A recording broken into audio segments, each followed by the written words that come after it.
मार्ग इतना भी लंबा नहीं है कुछ। मार्ग तो फल्गु तक का भी इतना लंबा नहीं था, किंतु लंबा हो गया था ना। कई सोमकर्ण पुनः लुप्त हो गया तो जैसे अपने मकरासुर के युद्ध में जो सीखा उसका उपयोग रक्त केतु के जाल से बचने के लिए किया, वैसे मैंने भी सीखा है ढेर सारे भोजन साथ लेकर चलना। हे कुमार कुश, इस बार कहीं नहीं जाएगा सोमकर्ण, क्योंकि इस बार हमारे मार्ग में हमारे साथ उसके भाई और हमारे उपगुरु अवस्था भी साथ जा रहे हैं। और भला बड़े भाई के होते हुए छोटे भाई को कुछ हो सकता है क्या? तो ये भोजन छोड़ दूं भैया? अरे नहीं नहीं नहीं, ये तो शस्त्रों से भी अधिक महत्वपूर्ण है, क्योंकि यदि तुम्हारा पेट भरा रहेगा तो भूख भुलाने के लिए तुम्हारी उटपटांग बातें और विचित्र कुतर्कों के बाण नहीं सहने पड़ेंगे हमें। पिछली बार तो गांव उठाने की बात कर रहे थे, इस बार पूरा संसार ना उठा लेना तुम। भैया मुझे तो अब भी विश्वास नहीं हो रहा है कि हम देवी सीता की नगरी जा रहे हैं।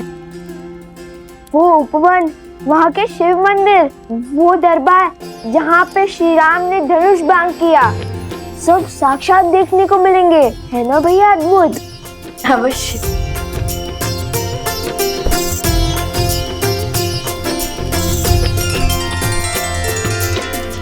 जो आपका कार्य है आप वो कीजिए और नीति को अपना कार्य करने दें।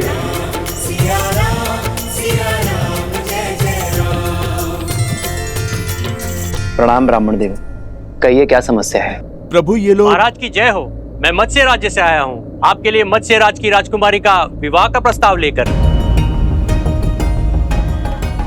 ये देखिए महाराज, उर्वशी और रंभा से भी अधिक सुंदर है हमारी राजकुमारी। महाराज त्रिशानु की ओर से छोटी सी भेंट।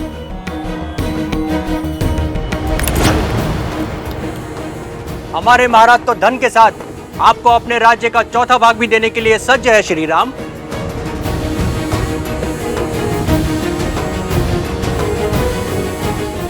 आप सबका प्रस्ताव भले ही उचित हो, किंतु उसे देने का उपक्रम अनुचित भी है और अनीतिपूर्ण भी। विवाह कोई व्यवसाय नहीं है जिसका आधार केवल संपत्ति का लेन देन हो। ये मेरा आपसे अनुरोध है कि अपनी राजकुमारियों का अपमान ना करें। एक स्त्री को भोग्य बनाकर प्रस्तुत ना करें।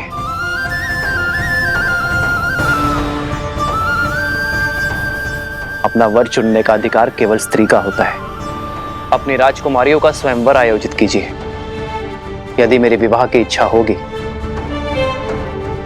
तो मैं स्वयंवर में भाग लेने अवश्य आऊंगा। धन्य है आप श्री राम, आपके शब्दों ने हमें हमारी भूल का आभास करवाया। आपके आदेश का पालन अवश्य होगा। धन्यवाद। आप सब बड़ी दूर से आए हैं, कुछ दिनों के लिए अयोध्या में विश्राम आदि करके ही लौटिएगा। आज्ञा दे।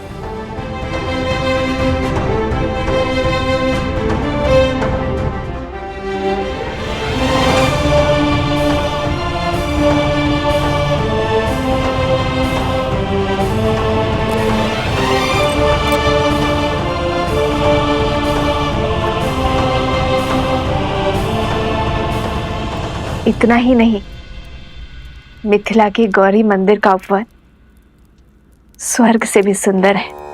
रंग बिरंगे पुष्प, सरोवर मंत्र मुग्ध कर देंगे तुम्हें। माता, ऐसा लगता है जैसे आप मिथिला और महारानी सीता के दर्शन कर चुकी हैं।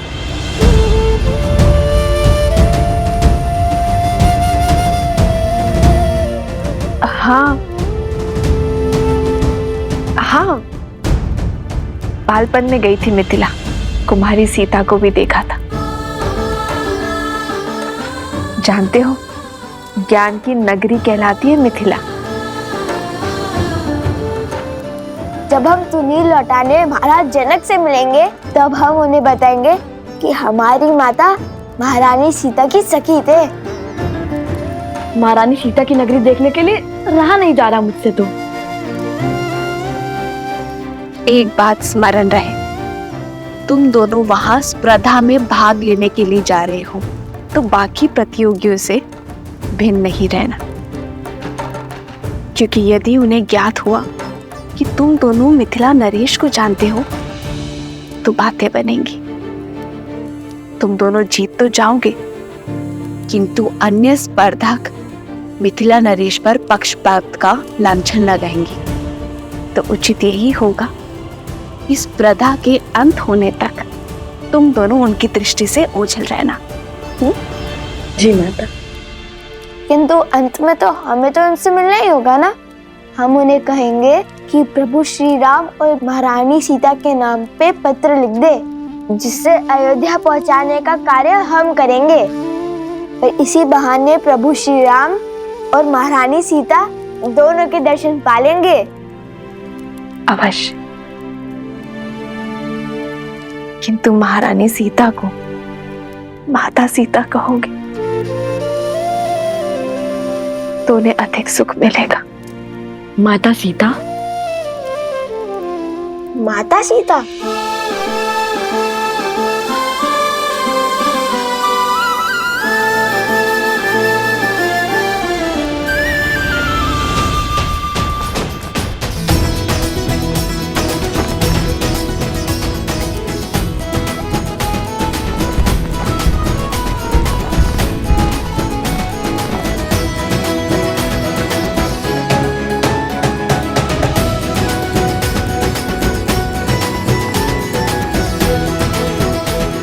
ठीक है भैया। कितना भव्य आयोजन लगता है। कहाँ से लोग इस प्रतियोगिता में भाग लेने आ रहे हैं। माता ने जैसे बताया था बिल्कुल वैसा ही है मिथिला का प्रवेश द्वार।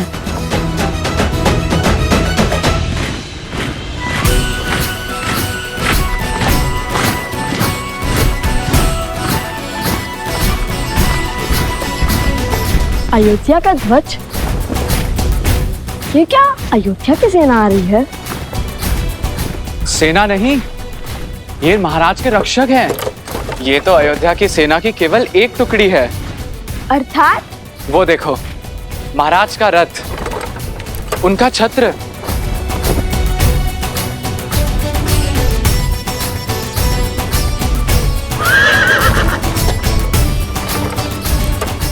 अद्भुत! ये तो श्री राम का रथ है। लगता है श्री राम के दर्शन यहीं हो जाएंगे। आनंद आ जाएगा। हम उन्हें बताएंगे कि हम उनके सबसे बड़े भक्त हैं। कहाँ है रथ?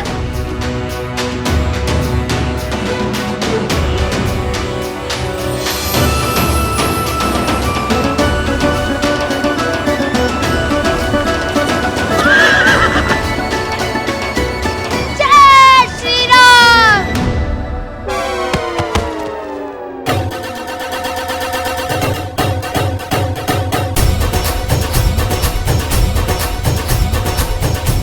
शीघ्र चलिए भैया, लगता है श्री राम के दर्शन हो ही जाएंगे। अवश्य।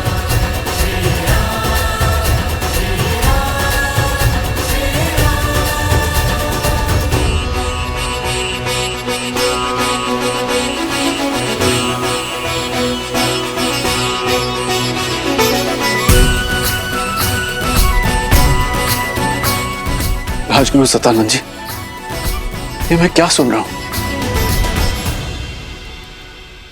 क्या ये सत्य है कि श्री राम जी स्वयं मिथिला पधार रहे हैं? 100% महाराज। ये रक्षक टुकड़ी अयोध्या नरेश महाराज श्री राम की है, जो सदैव महाराज की यात्रा के साथ ही होती है। और मुझे ऐसा प्रतीत हो रहा है कि ये आपको अश्वमेध यज्ञ हेतु आमंत्रित करने आ रहे हैं।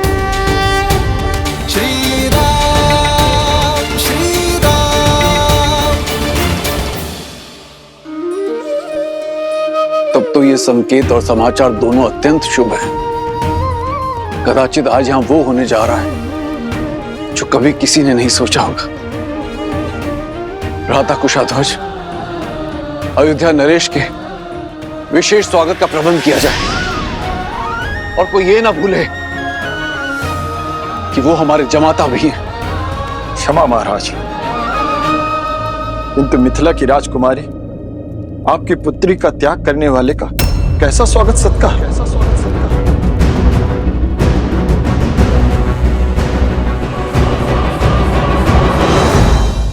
ये आप क्या कह रहे हैं भ्राता कुशाध्वज? क्षमा महाराज, किंतु सत्य ही तो कह रहे हैं मेरे पति, और मुझे पूर्ण विश्वास है कि महारानी सुनैना वो भी राम के आगमन से खुश नहीं होंगी। जिस व्यक्ति ने हमारी पुत्री का त्याग कर दिया अपनी प्रजा के मनोहार के लिए, ऐसे व्यक्ति को जमाता का सत्कार क्यों मिलना चाहिए महाराज?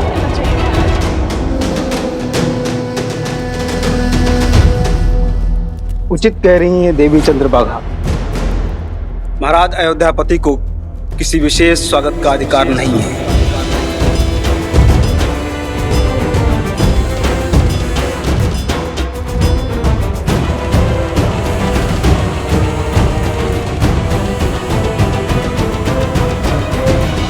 सीता ने मुझे एक पत्र लिखा था जिसमें उसने स्पष्ट रूप से अयोध्यापति को निर्दोष कहा था, क्योंकि तब वो अयोध्या में थी। उस पत्र का कोई मूल नहीं महाराज। मूल है तो हमारे दुख का, जो सीता के विरह के कारण हमें मिला है।